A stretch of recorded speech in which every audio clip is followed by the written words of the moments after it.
রোদের তাপে আজ আমি রান্না করেছি চিকেন ভাপা। সূর্য অফুরন্ত শক্তির ভাণ্ডার। এই ভিডিওতে আমি দেখিয়েছি একটি সহজ সেটআপের সাহায্যে কিভাবে গ্যাস ও বিদ্যুৎ ছাড়াই রোজকারের রান্না করা যায়। এই হলো আমার বাড়িতে তৈরি সমৃদ্ধ সোলার কুকার। একটি কার্ডবোর্ড কার্টুন আর চকলেট চিপসের ফেলে দেওয়া প্লাস্টিক কভার দিয়ে আমি এটা বানিয়েছি।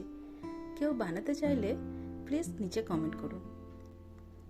শুরু করি চিকেন ভাপা রান্নার পদ্ধতি। প্রথমে 200 গ্রাম বোনলেস চিকেন নিয়েছি। চিকেনে নুন হলুদ মাখিয়ে জল ঝরানোর জন্য রেখে দিলাম। এখন আমি মশলা তৈরি করব।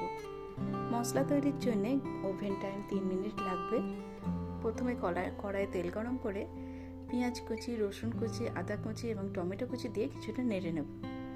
এটা ডিপ ফ্রাই নয়, জাস্ট কাঁচা গন্ধটা কাটানোর জন্য নেড়ে নেব। কিছুটা পোস্ত, সর্ষে এবং কাঁচা লঙ্কা দিয়ে একসাথে মিহি করে বেটে নেব। এরপর একটা সাধারণ টিফিন বক্স নিয়েছি। এটা আমাদের বাড়ির যে কোনো সাধারণ টিফিন বক্স, স্টিলের তৈরি অবশ্যই, এবং এর উপরে আমি কালো রং করে নিয়েছি। টিফিন কৌটোর মধ্যে মাংসগুলো রেখে মশলা, নুন এবং হলুদ দিয়ে ভালো করে মিশিয়ে নিলাম।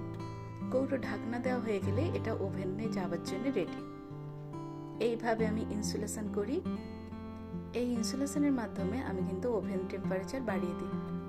কৌটোর মধ্যে আমার খাবার কিন্তু পুরোপুরি সেফ, কারণ কৌটোর ঢাকনা দেওয়া এবং ওভেন টেম্পারেচার প্রায় 100 থেকে 120 ডিগ্রি সেলসিয়াসের মধ্যে থাকে। চিকেন তৈরিতে আমার সময় লেগেছে 2 ঘন্টা, 9:30 থেকে 11:30। রান্নার সময় একটু বেশি লাগলেও এখানে কিন্তু আপনার কোনো নাড়াচাড়ার দরকার নেই। এটা স্লো কুকিং হয়।